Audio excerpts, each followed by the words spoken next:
Let's see if this works. Hang on, I can't see the speaker notes. Just a second. How did I do this before? View. Let me try this. Is Apple going to be a pain? Hang on. Sorry. How do I do this? Presenter notes. Okay.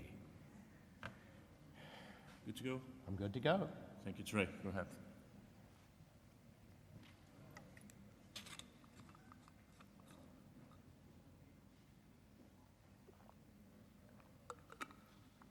Yesterday, Pedro and I showed you what happens when time runs out, layer by layer, across the entire stack.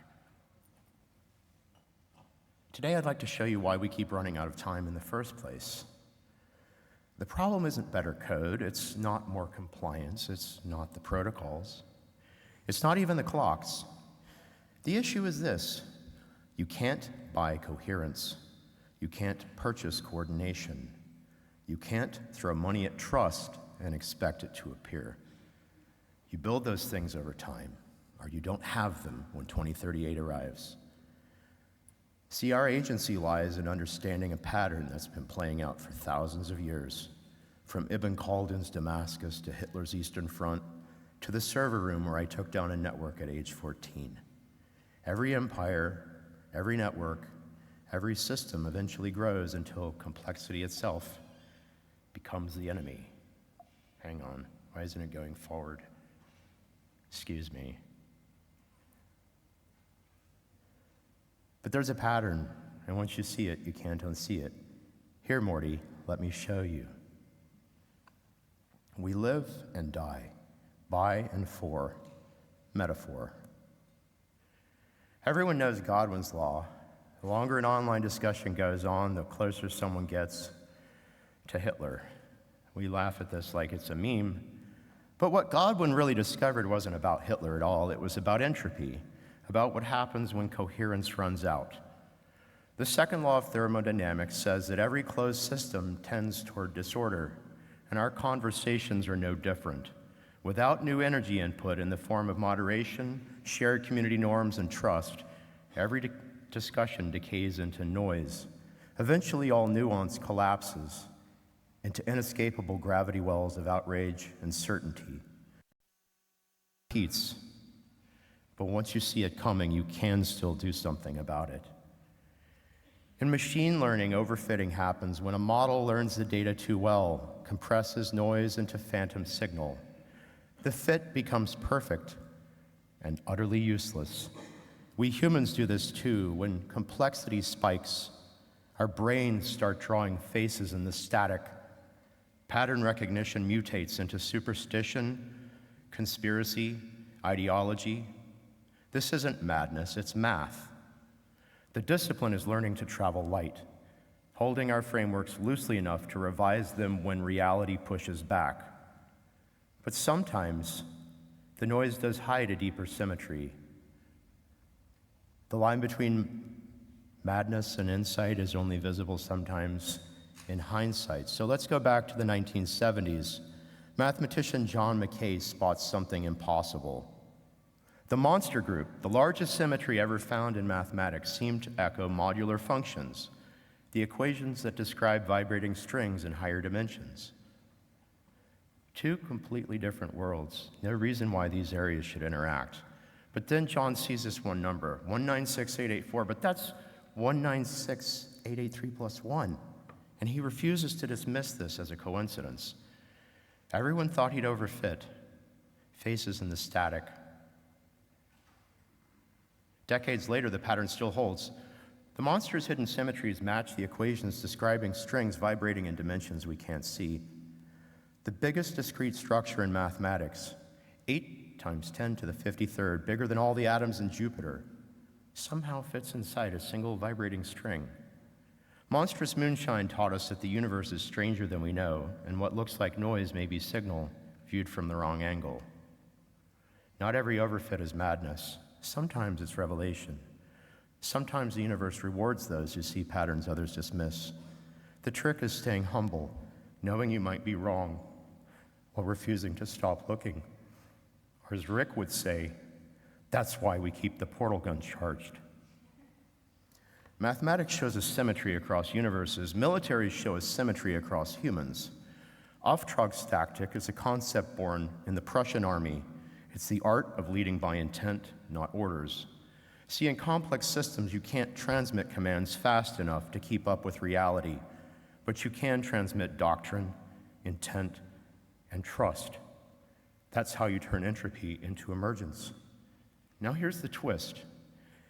Hitler inherited a Wehrmacht which was trained on Auftragstaktik, small autonomous units making fast decisions within shared intent. That trust made the Blitzkrieg terrifyingly effective. But Hitler misunderstood the cause of his success. He thought it came from his genius and not the system he'd inherited. So as the tides turned, he micromanaged more, entering what we might call an OODA doom loop. The tighter he gripped control, the slower and more brittle the system became. His overreach strangled that very agility that had won him Europe. Ironically, had he kept trusting his field commanders, Germany might have won the war. Luckily for us, Hitler was not a trusting man. Distributed systems fail when leaders mistake control for coherence. Trust, shared purpose, and local autonomy aren't soft skills, they're structural requirements for resilience. Have you ever seen a pilot crash an otherwise perfectly good plane? This is called pilot-induced oscillation. Here's the pattern. The plane drifts slightly off course, the pilot corrects, but the system lags. The correction hasn't taken effect yet, and so the pilot corrects again. Then both corrections stack and the plane swings the other direction. He overcorrects, he countercorrects, and the oscillation grows until crash. More control, less stability. The tighter the grip, the faster the spiral. That's Hitler's OODA doom loop. That's every Project Death Spiral you've ever witnessed. It happens when you don't trust the people closest to the problem to fix it. Auftragstaktik prevents this. By distributing trust, you remove the lag. Pilot-induced oscillation effects always appear when we try to control complex systems. The question is, can we design our systems to resist this effect? Yes, but first you need to understand why groups fragment as they grow. It's not about control only, it's also about shared meaning.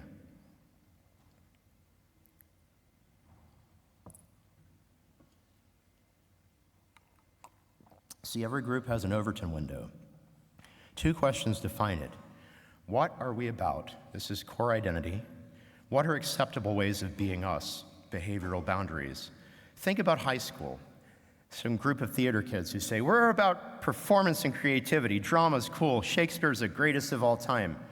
You got a group of jocks over here who say, we're about sports and competition. We love rugby. Shakespeare sucks. The boundaries move between these groups, and that's fine when the overall group is small. If you have 10 theater kids, everyone knows everyone, and they can talk directly. The window stays coherent. But scale changes things. When you have 200 theater kids across 3 schools, they can't all talk directly. Messages get distorted, and shared windows fragment.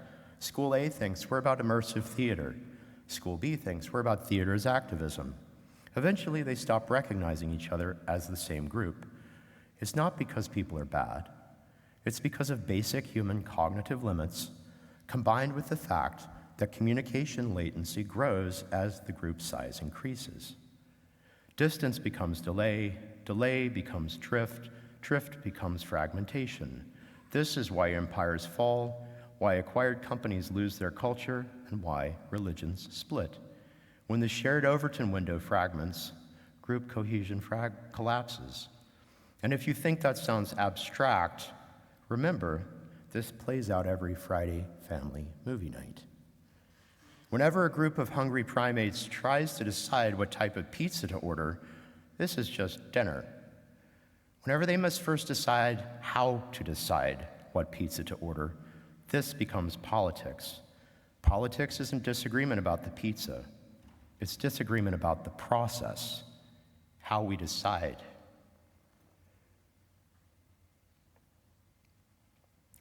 Ibn Khaldun was a 14th century North African historian who discovered the thermodynamics of civilization 600 years before thermodynamics was formalized properly, he noticed a pattern. Civilizations rise and fall according to their asabiya. This comes from the Arabic root meaning to bind. That's the force that holds our societies together. This is social cohesion as physics. When group cohesion breaks, entropy takes over. Here's a cycle he saw. Hard tribes emerge from the desert with strong cohesion and shared bonds of hardship. They conquer soft, fat cities. They settle, they grow rich, they grow complex. Their bonds fragment. Their asabiya falls below critical mass. The new tribes, still hard, still bonded, sweep in from the desert to replace them. Ibn Khaldun called this the cycle of civilizations. Today we might call it entropy. And in 1401 AD, he found himself living inside his own theory. Damascus was under siege. The Sultan had fled, and Ibn Khaldun had to make a choice. The year is 1401, Damascus, Syria. The city is under siege by Timur, or Tamerlane, one of history's most ruthless conquerors, a man who built pyramids from the skulls of his enemies. The Mamluk Sultan has fled. Damascus city's leadership has abandoned ship, and Ibn Khaldun, 69 years old, a scholar, not a soldier, is trapped inside the city walls. So what does he do? He has himself lowered over the city walls in a basket. 69 years old, in a wicker basket, down the stone walls of a besieged city into the camp of a man known for showing no mercy. Why? Because Ibn Khaldun understood something no one else did. He understood the pattern. He spent 35 days in Timur's camp teaching, and he explained to the conqueror, using his own theory of asabiya, exactly why Timur was winning. Your people possess strong asabiya. Ours has decayed through luxury and comfort. You will conquer us because cohesion defeats fragmentation, because lean, hungry tribes defeat fat cities, because the thermodynamics of civilization favors you. Timur understood. He spared Ibn Khaldun's life, gave him safe passage so he could finish writing his book. Damascus fell, but Ibn Khaldun survived. His book survived, not because of luck, not because of mercy, but because he understood the pattern and had the courage to explain it to the one man who embodied it. That basket, that wall, that choice, he bet his life that understanding trumps power, and he was right. 600 years later, we have a formula for what he saw. Here, let me show you what you can do when Ibn Khaldun's pattern is rendered in the language of mathematics.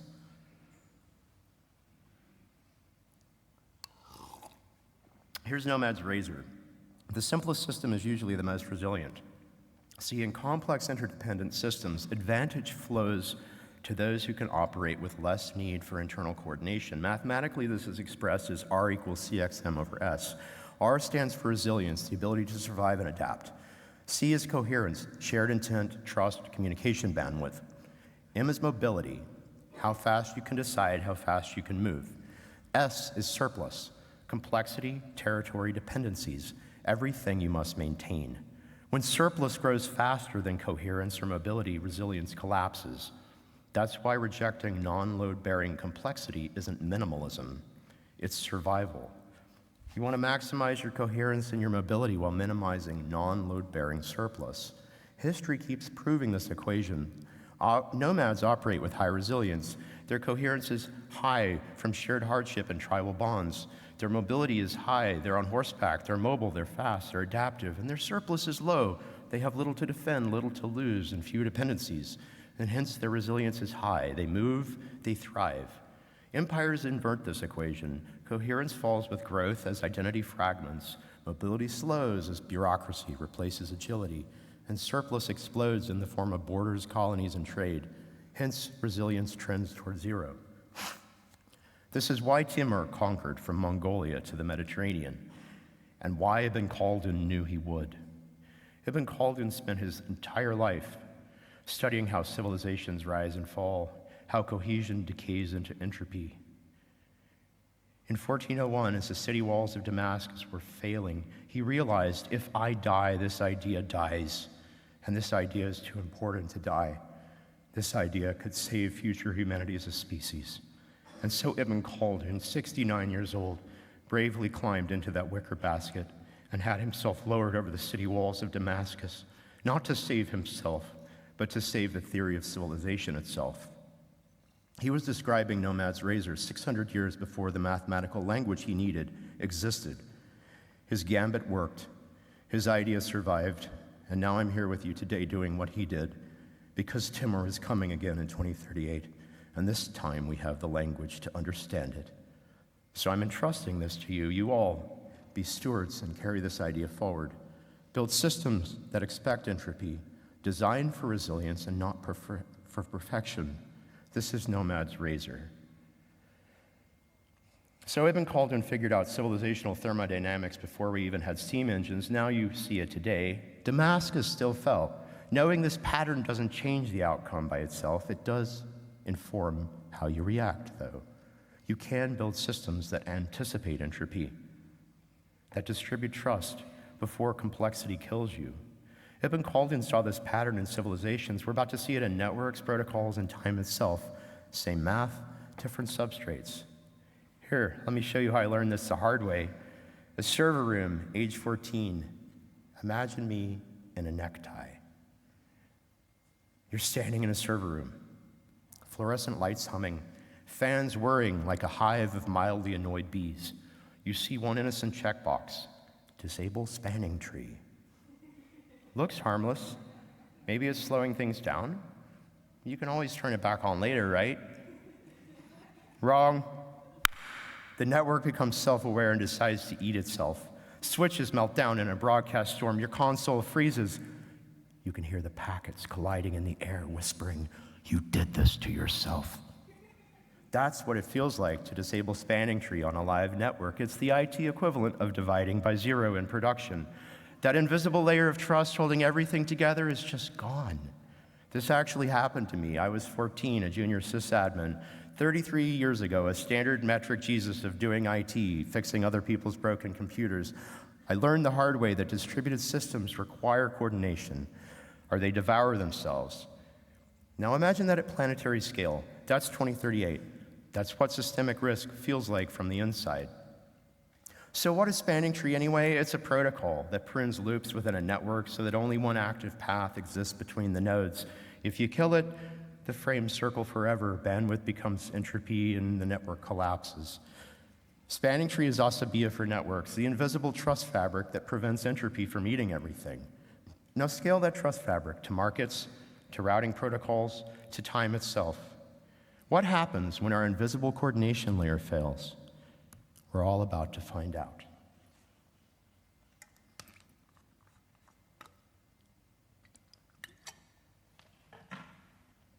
So long as there remains a willingness to contemplate what is happening, there is no inevitability.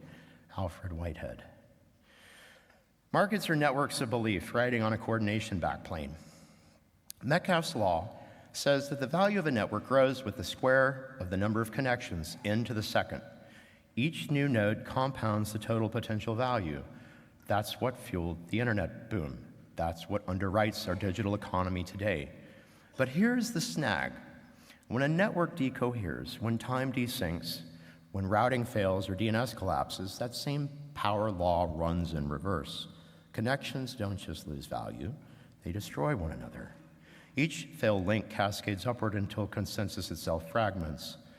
And so you wouldn't see a market correction in 2038. You'd see market coordination collapsing at light speed. Crypto, distributed finance, and high-frequency trading all assume synchronized clocks. When our shared assumptions fail, smart contracts misfire, blockchains fork, value evaporates. And since code is law, there's no court, no circuit breaker, no market holiday, only fragmentation.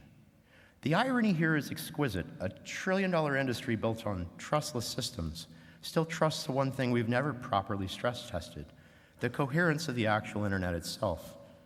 See, Metcalfe's law made us rich, But power laws also work in reverse, and this could make us all very poor very, very fast. You think I'm exaggerating? Here, let me show you what happens when supply networks collapse. So military historian B.H. Liddell Hart argued that the real asymmetry between the Axis and the Allies wasn't ideology, it was resource topology. The Axis entered the war structurally broke. Germany was coal-rich but oil-poor. Italy was short of almost everything, and Japan was dependent on imports for key things like iron, oil, and food. They expanded outward to convert their scarcity into surplus, seizing oil fields, mines, and colonies. But each fresh conquest added new perimeters. Every kilometer gained became another kilometer to defend and hold. At first, their expansion increased their cohesion as shared scarcity created common purpose, Hayas Abia.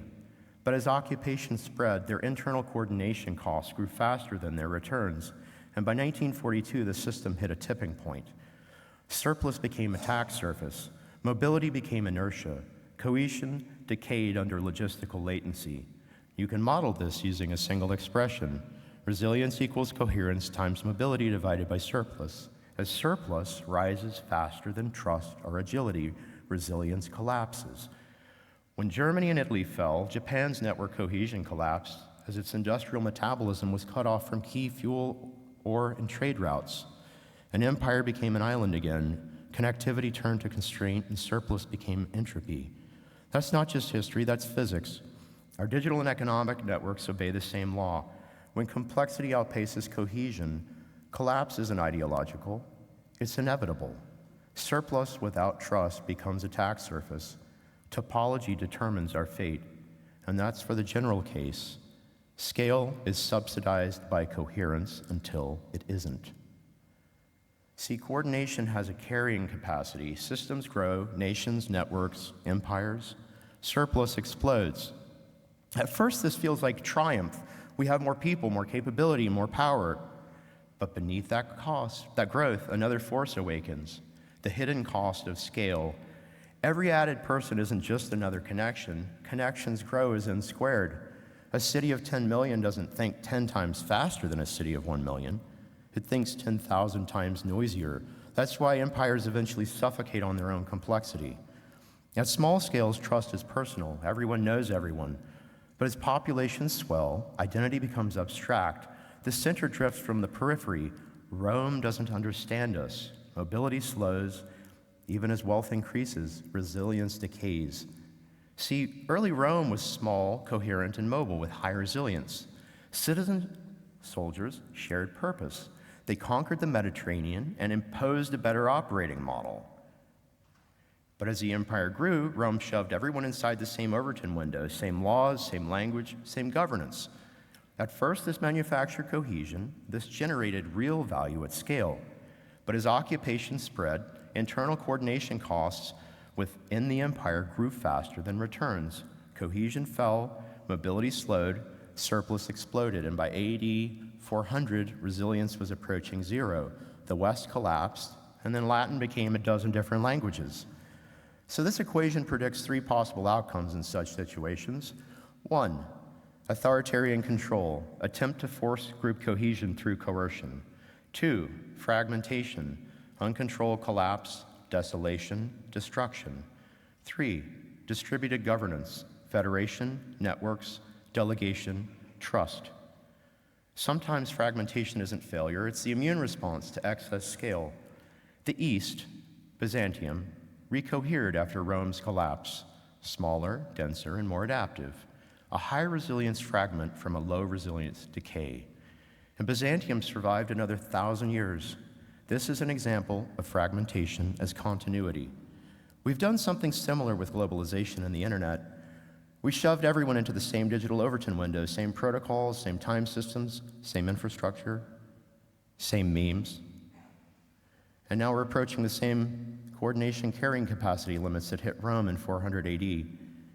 Empires die when they can no longer coordinate themselves. So do networks, so do civilizations. The question isn't if it fragments, the question is when and how. When coordination hits scale limits, even time itself forks.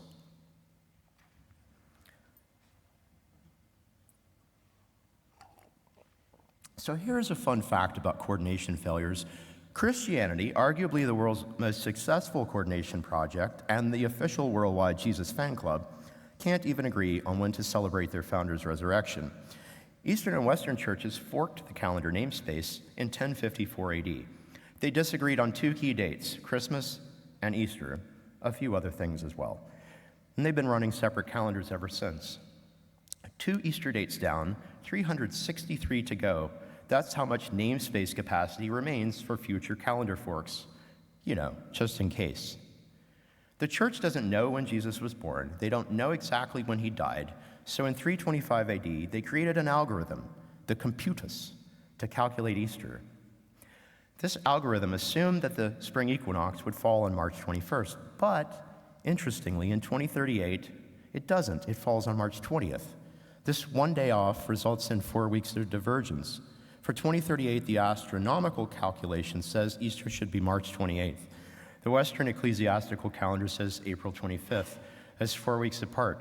You know what date falls right in the middle? April Fool's Day. In 2038, Easter is just sort of undefined. Tiny error in assumptions, massive desynchronization in practice. Does this sound familiar? No, I'm not here to pick on anyone's faith, least of all my own, but I am here to point out a problem. We've built our entire digital civilization the same way. Fix assumptions, create algorithms, deploy at scale, and assume it will keep working forever. The universe has a sense of humor, and apparently it schedules all its punchlines for 2038. So when did we globalize everything? When did we shove everyone into the same digital Overton window? 1999, Seattle. World leaders bet that globalizing the economy through the internet would bring peace through commerce, connect everyone. Mutual dependency in trade prevents war. The internet made that dream plausible for the first time in history. But here's what we missed. 1, pilot-induced oscillation. Big inputs into complex systems, like the world, trigger backlash. Each correction then amplifies the next. 2, the internet is dual use. We assumed liberty, but we got weaponization. 3, you can't force planetary Overton window convergence. We shoved billions of people with incompatible worldviews into sudden contact with no buffer. Surprise, extremism has flourished, conspiracy is normalized, and radicalization has accelerated. Now, authoritarian regimes looked on and said, this freedom infrastructure is the best command and control we've ever had. It's ever been built, and they used it. Now the global economy depends on a network whose trust is collapsing. The internet globalized entropy when it was meant to unify us. So why are we surprised that one generation after globalizing the world's economy, there's backlash? We are living through that backlash now. Remember pilot-induced oscillation, minimum safe altitude? This also applies to our political leadership. When all ideologies fail for the same reason. They just optimize for one variable. Capitalism optimizes for surplus, socialism for social cohesion, and anarchism for mobility. But the universe runs on all three. Leaders get into the spin when they overlook this. And when a system spins below its minimum safety altitude, leaders reach for emergency powers. The first crisis is terrifying, but it seems to work. In the next crisis, they reach faster for control. Emergency powers normalize, it gets addictive. After many successive crises, dictatorial behavior becomes the default. This pattern produces every dictator we recognize: Timur, Stalin, Napoleon, not because these people were born evil, but because the systems they were leading were spinning below minimum safety altitude. Power plus crisis plus repetition plus time equals dictatorial ossification. Polycrisis lowers the minimum safety altitude and accelerates the spin. We're caught in it right now. Political polarization, emergency powers normalizing, democratic backsliding globally. Our leaders' instincts say centralize, control, fight harder. But you see, that's what kills you in the spin. Whoops, sorry.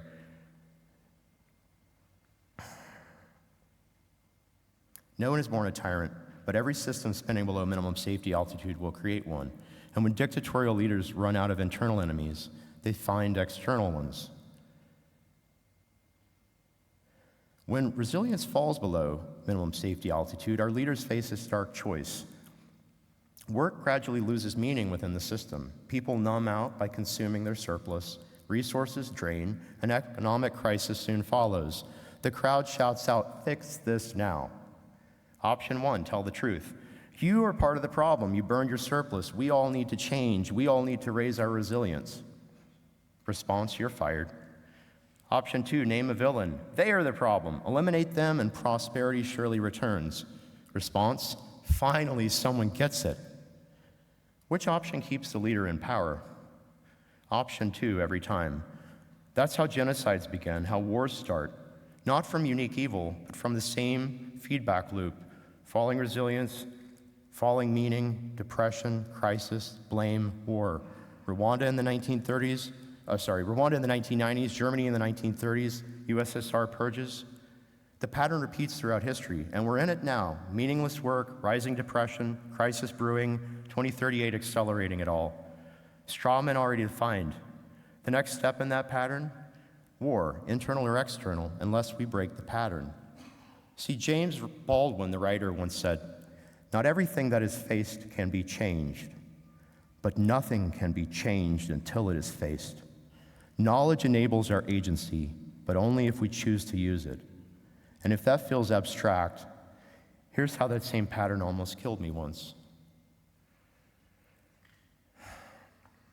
Years ago, I found myself in Central Europe on a Friday night, beer run with a good friend. We passed a group of skinheads. They called us faggots. Stupidly, I laughed at them and I flipped them the bird from across a 4-lane divided street separating us. They were waiting when we came back.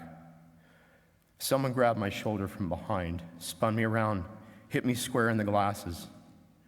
I loved those glasses. The lenses exploded, slicing my eyelid right open. Suddenly, I'm flat on the pavement, surrounded, vision blurred with blood. Their leaders said, "You can apologize all you want, but tonight you die." I ran for my life back to the gas station, screaming for help. The woman working there locked the doors behind me, called the police, and saved my life. It took 19 stitches to put my eyelids back together. And that's the night I learned fascism is not theoretical. It's the worship of power, nothing more, nothing less. And that's why I actually care about diversity and inclusion, not as corporate buzzwords, but as canaries in the coal mine of society. When diversity disappears, when difference stops feeling safe, fascism is already in the room. I walked away with 19 stitches. That night, a stranger chose empathy over indifference. Civilization begins there, or ends, when we see a stranger in need of help and decide, what do we do next? Now, I want you to hold on to how you feel in this moment while we zoom out to the species level. Hiroshima, 140,000 dead. Nagasaki, 70,000 dead, mostly civilians. The Manhattan Project gave us the atomic age. They didn't ask if humanity was ready, only if the math worked. Here's the danger. When resilience is optimized for a project, but falls for the species. The Manhattan Project had high resilience, unity of purpose, speed of implementation, and seemingly unlimited resources. And the result? Well, the math worked. 16 July 1945, first test. Bomb succeeded. But resilience collapsed for humanity that day. This was a technical success and a moral failure. Take a breath. This moment is heavy, and it should be. We built an existential threat that still overshadows us.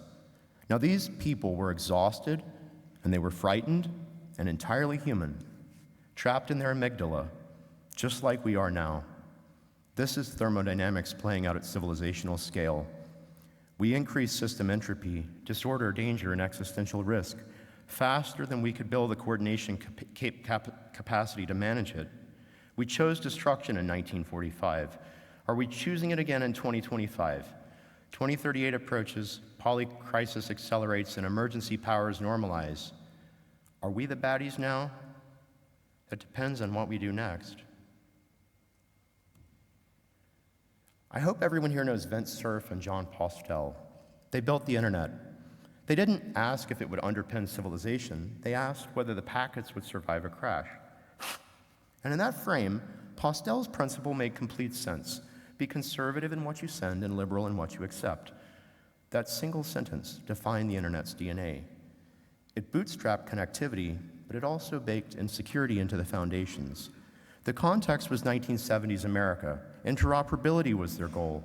Getting packets to flow was the point. Their assumption, everyone on the network was basically friendly. And so they built protocols that tolerated ambiguity, accepted malformed inputs, and trusted the next layer. Their design approach bootstrapped the internet, but it assumed trust as default. The internet wasn't designed to survive adversaries, it was designed to survive dropped packets.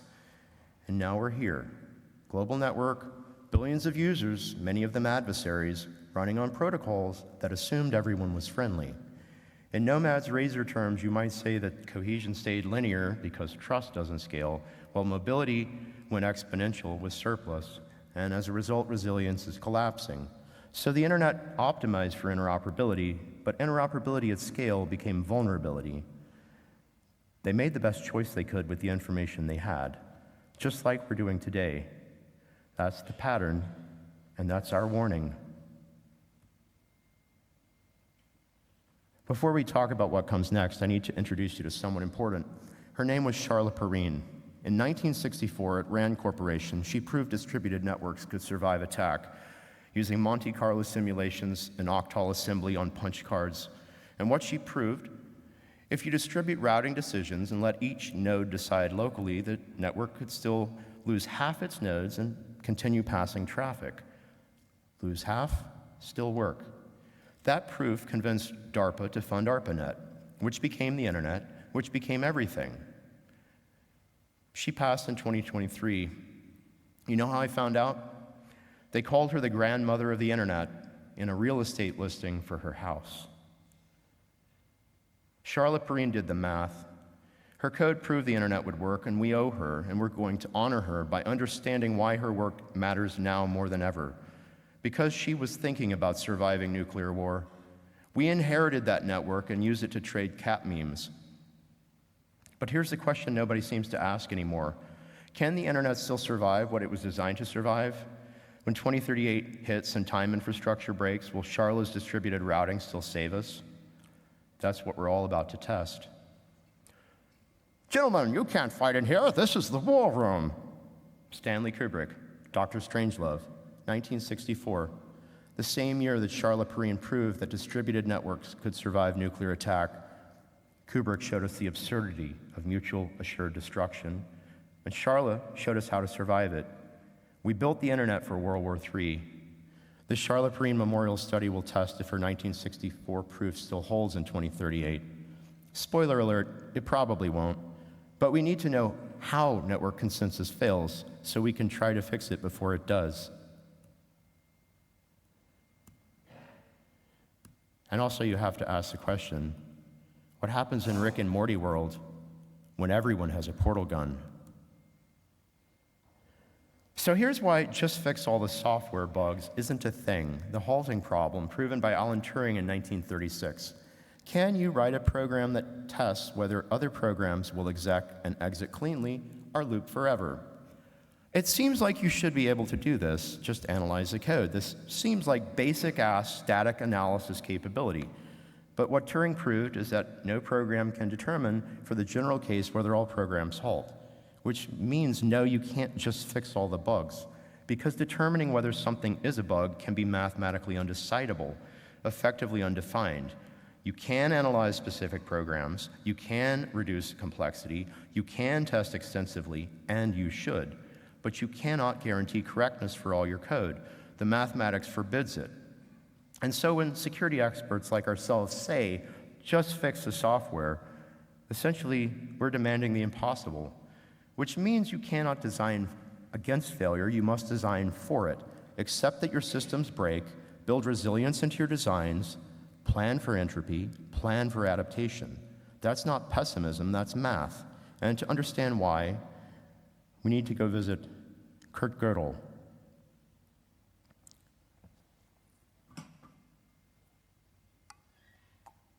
Turing showed us the halting problem.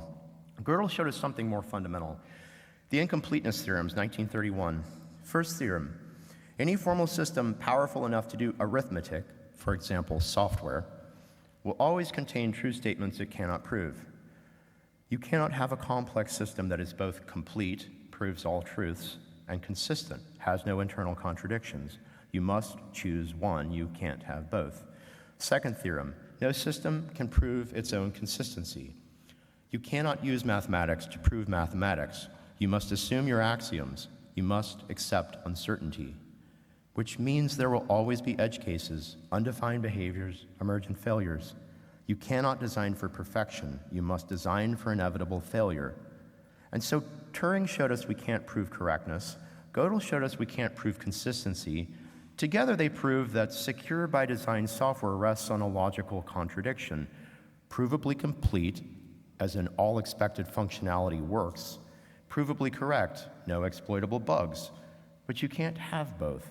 This is why unit tests always miss something, which means resilience isn't just a design pattern, it's a moral stance toward entropy.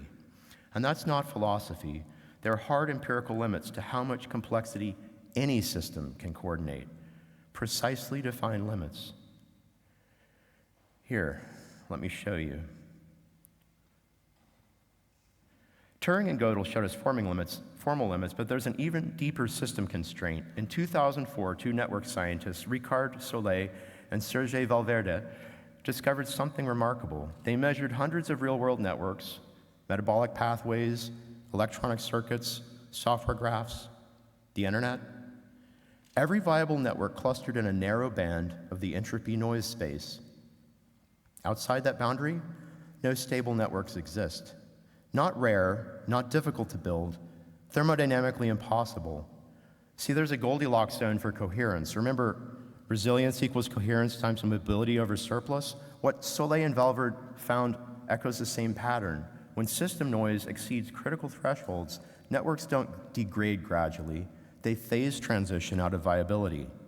Real networks exist near this coherence boundary not by accident, but by thermodynamic necessity. Now here's the problem. When time infrastructure fails, when NTP desyncs, when clocks diverge, system noise spikes. The network crosses the Soleil-Valverde boundary, and on the other side, no stable structures can exist. This isn't about better protocols or smarter engineers. It's about fundamental limits, thermodynamic constraints. The universe saying, this far and no farther.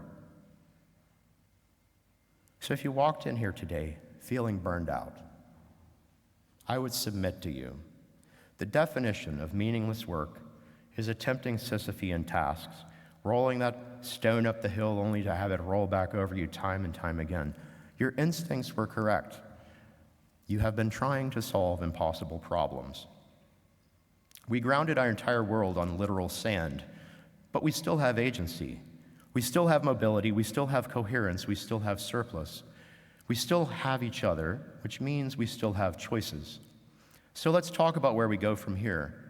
We've been talking about systems, but our systems are made up of people. So let's zoom down a few orders of magnitude. Man prefers to believe what he prefers to be true, Francis Bacon. So what have we really been talking about? I've shown you civilizations, empires, and networks, but this formula isn't just about those. It's about how meaning emerges from chaos, how signal emerges from noise, and how anything becomes anything else.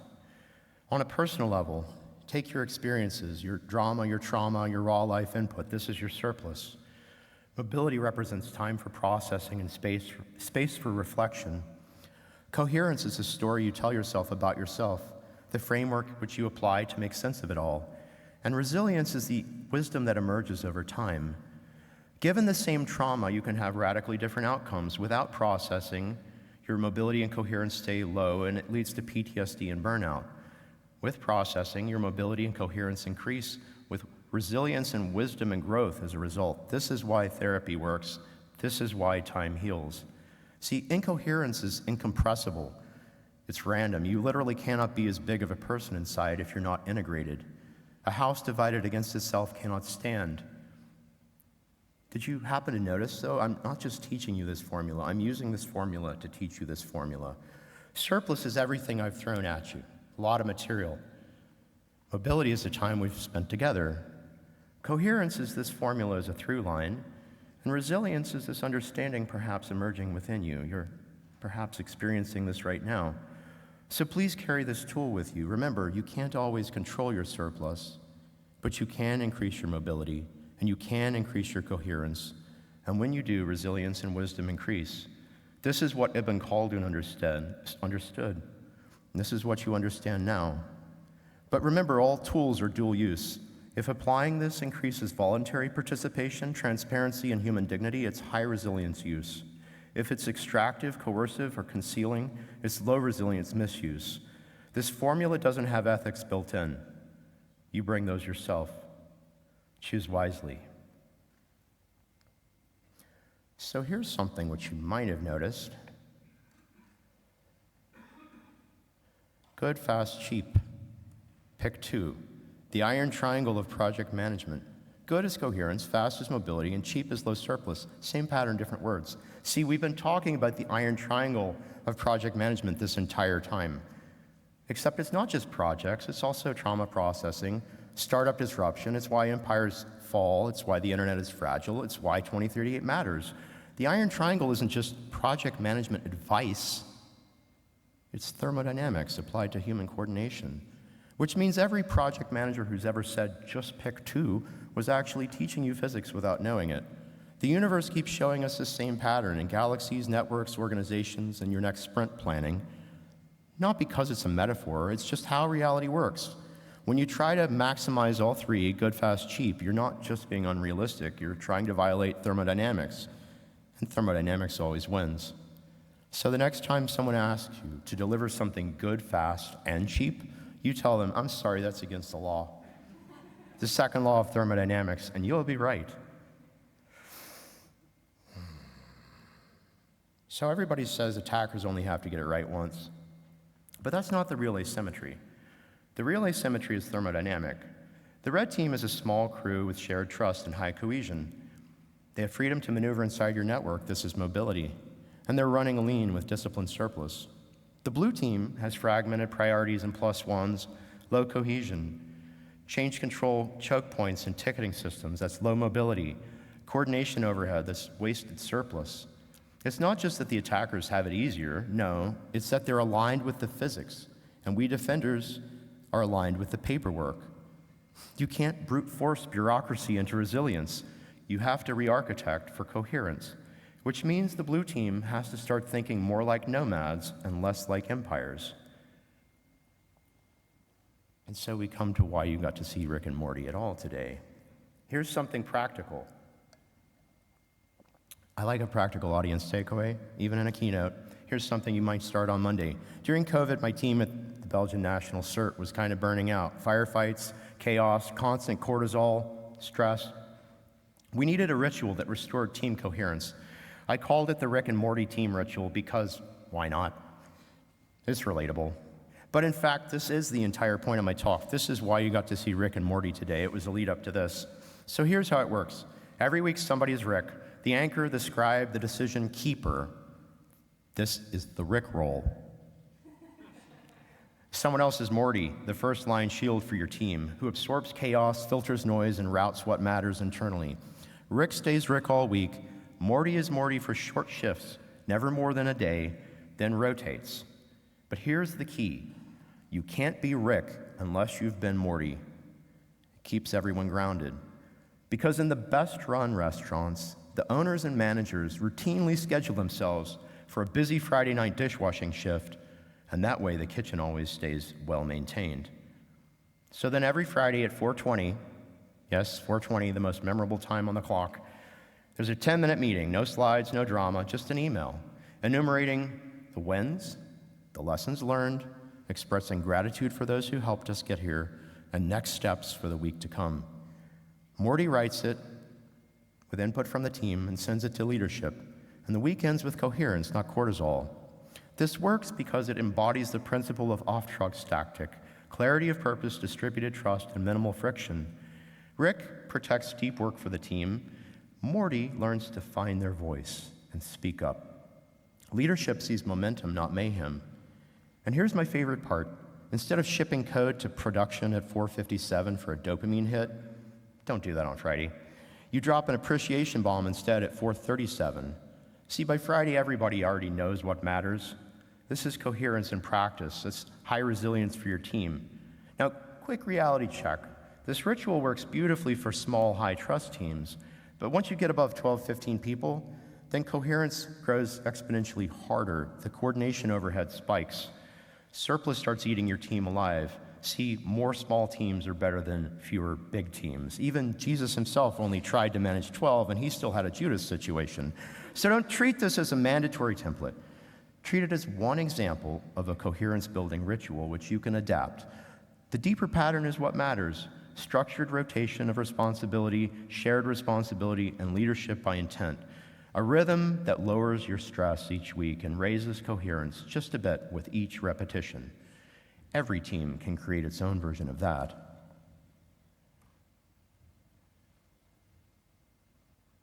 So here's why time is the critical factor. Look at this stack. Political, financial, application, presentation, session, transport, network, link, physical. Time coordinates every layer. When time breaks, everything breaks. But here's what this diagram really shows. R equals CXM isn't just a formula, it's an altimeter for navigating inside complex systems. It doesn't tell you where to go, that's a compass. It tells you where you are in relation to the ground, how much coherence you have remaining, how much maneuvering room there is, how close you are to stall. But here's a funny thing about time. You can't buy coordination with money, you can't purchase coherence with money, you purchase them with time. You build them up with practice. You cannot skip over time and hope to achieve coordination in 2038. We still have time remaining, but not much. The altimeter is bending, but maybe Bitcoin can help. And that's where the paradox gets interesting, because we build finance on top of the very layer that breaks first. Remember that OSI stack, 9 layers, and at the top, finance? Finance is how we pay for the internet. Need more bandwidth? Pay for it. But finance itself was not supposed to be the technology. For millennia, money lived at the bottom of our stack, down near culture and religion, shared assumptions so deep that most people never examine them. Then we inverted it. We took that foundational layer that everything depends on and moved it to the top of our stack, running on the internet, dependent on the internet. This is why we don't use DNS to resolve the DNS root. Do you see the contradiction? Cryptocurrencies require absolute serialization, A before B, global agreement on causal order. There's no error tolerance. Either the chain agrees or it forks into competing realities. That serialization requires time coordination. But when NTP fails, when clocks diverge, when 2038 hits, the blockchain won't just degrade gradually, it will fragment instantly and irreconcilably. No court can adjudicate which fork is real. The split becomes permanent. We're taking the deepest layer of civilization, money, trust, and value, and making it dependent on the most fragile layer of technology, synchronized clocks. Because we forgot, you can't buy coherence. There's no digital twin for causality. This is a face you make when you discover the procurement portal doesn't have a drop-down for coherence. See, you can rent cloud, you can buy bandwidth, you can lease servers. Hell, you can even lease developers. But you cannot rent trust. You earn it by investing your surplus, by raising your coherence, and giving mobility room to breathe, which means there's no shortcut, there's no vendor solution, there's no magic purchase order, just putting in the work over time. Sorry, procurement, we can't buy coherence, we can't purchase coordination, but we're not powerless. Before I close, let me show you what we can still build. But first, I need to show you what we've lost and what we could still find again.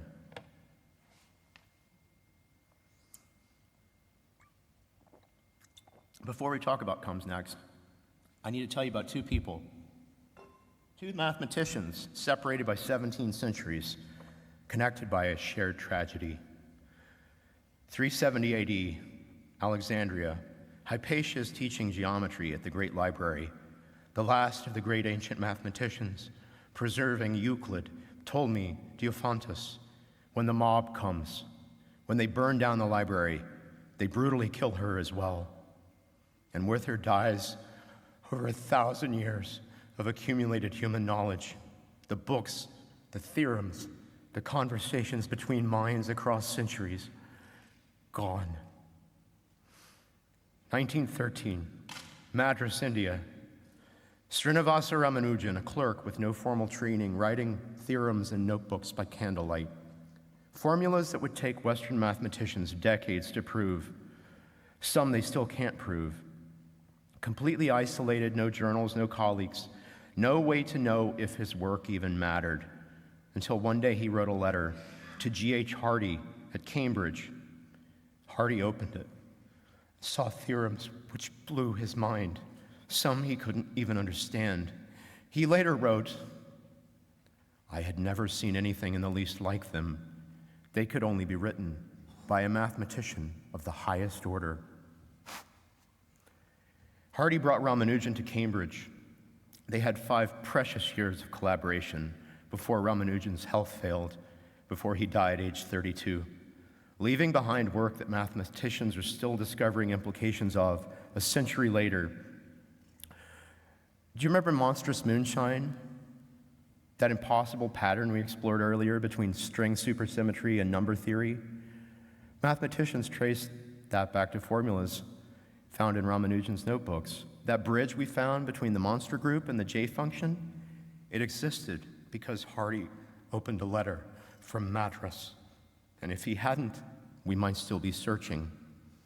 Hypatia's tragedy shows us what happens when coherence is destroyed. Ramanujan shows us what happens when coherence succeeds, even against impossible odds. When the internet was born, we thought we'd solve this forever. No more Hypatias losing their lives in their libraries. No more Ramanujans laboring in isolation. We rebuilt Alexandria, but better, distributed, so no mob could ever burn it again. Accessible, so every clerk in Madras could email with Cambridge. So every genius in Lagos could collaborate with Tsinghua. So every autodidact in Nairobi could learn from Sao Paulo for free. The promise was simple. Never again would human brilliance be lost because geography separated minds that needed to meet. We would find every Ramanujan. We would save every Hypatia. We would discover every pattern the universe is trying to show us. That was the promise. But somewhere along the way, we traded the Library of Alexandria for a shopping mall. We traded connection for extraction. We traded collaboration for surveillance. We traded access to knowledge for algorithmic rage farming. The infrastructure that should have found the next Ramanujan instead force feeds them ads for things they can't afford. The network that should have saved the next Hypatia instead radicalizes the mob. But here's the thing. The promise isn't dead. It's just forgotten and buried. Under complexity we added, under rent-seeking we normalized, under surveillance we accepted. The infrastructure for human connection still exists. The Ramanujans are still out there waiting to be discovered. The Hypatias are still teaching. The patterns are still waiting to be uncovered. The question is, will we clear away the cruft and remember what we were even building? Or will we let the next century of human genius labor in isolation, not because their letters can't reach Cambridge, but because their signal drowned in our noise? Here, let me show you what we could build instead. Here's what history teaches us. All ideologies fail for the same reason. They optimize for one variable. Capitalism optimizes for surplus, efficiency, and extraction. Socialism optimizes for coherence, solidarity, and collective good. Anarchism optimizes for mobility, autonomy, and individual freedom. But Renaissance, true human flourishing at scale, requires all three. R equals CXM over S. You need coherence and mobility, plus managed surplus, not just optimized for one, but balanced across all three. And here's what biology teaches us. The raw material for human genius and for human atrocity is latent within our genome. Which one expresses depends on epigenetic conditions, not race, not language, not nation, but environment and opportunity. Stress versus support. We create the conditions. The conditions create the genetic expression. Historically, we've created these conditions at times by serendipity, by luck. But now we have mathematical language to appreciate what we're actually doing. So let me show you a choice we're making right now. Between now and 2030, we're planning to spend at least $3 to $5 trillion on data centers. AI training, cloud computing, cryptocurrency mining, all optimizing for surplus. Now these are 5-year assets with centralized control and rapid obsolescence, high system complexity and low resilience. They may not even be worth the sand in their silicon come 2038. That's path A. Here's path B. If we took some of that $3 to $5 trillion and invested it in civil infrastructure across the African continent, we could create conditions. We could give 600 million people energy access in the form of distributed solar, local power generation, and cross-border grid interconnects, increasing mobility so people can move, thrive, work, and create. We could give access to some 400 million people to clean water so communities can coordinate and children can survive and thrive. We could give transport access to 800 million people in the form of roads, rails, and ports, increasing mobility, making trade possible, and linking markets. We could give education access to 300 million children, increasing mobility. Populations would be allowed to adapt, innovate, and discover. See, fertilizing a garden of possible futures is not charity. This is investment creating the essential conditions for human potential to express itself.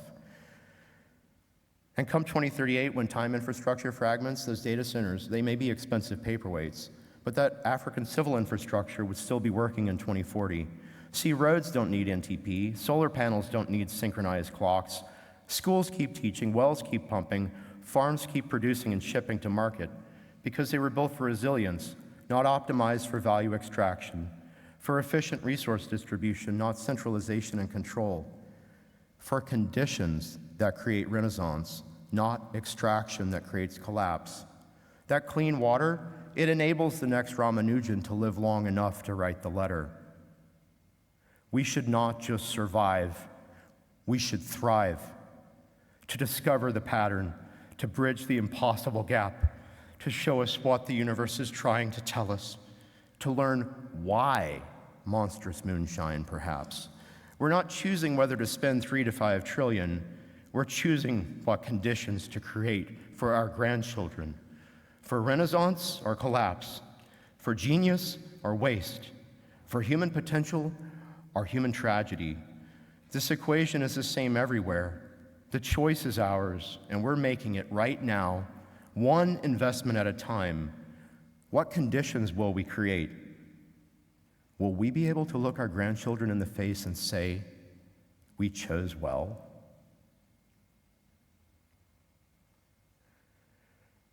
So here's what we've learned. Every system from a human life to a civilization seems to rise and fall by a shared pattern. Resilience equals coherence times mobility over surplus. We've been optimizing for infinite surplus, complexity, extraction, and growth. But infinite surplus starves our coherence, and when coherence dies, meaning dies. Our systems soon follow. We don't have a snowball's chance in hell of keeping AI aligned with humanity if humanity isn't aligned with itself. The only clear path to survival as a species, as a civilization, as a network of hearts, is to broaden our definition of neighbor, not just those who look like us, think like us, or pray like us, but everyone whose well-being is entangled with our own, which is to say, everyone. Hope isn't naivete. Hope is what emerges when coherence is practiced over time. So whatever you build next, build like your grandkids will inherit your blast radius, because they will. Optimize for coherence. Give the future a fighting chance. That's the work. Now go do it. Now go make your life more meaningful, starting Monday. Tolkien told us, the world is indeed full of peril, and in it there is much that is fair. Humility is the mother of science. Whether you call it God or the order of the cosmos, you cannot claim to seek truth without acknowledging something greater than yourself. Blessed are those who know their limits, who don't inflate ego, illusion, or self-importance. and yet keep the fire of curiosity burning. You may have noticed a tiny spider following us through our talk. 2 spiders, actually. The little one, a companion, reminding us to pause, to reflect, to stay present. And Shelope, the monstrous one that Rick and Morty are running from. She represents time. She represents entropy, sometimes gentle, sometimes terrifying, but always there. The question isn't how do we escape her, it's how do we move with her before she moves through us. Because time creates adaptation pressure, and our systems accumulate entropy. We can't escape it. We can only manage it. This is what resilience means. And I want to give you something. If you'd like the full speaker notes and sketches of the research projects hidden inside this talk, scan this, take it, and use it, and build with it. If there's one thing we've learned today, it's that coherence grows when knowledge is shared rather than hoarded. So I don't know if we have any time for questions, but if there are any, I would entertain them. Otherwise, I thank you very much for your time.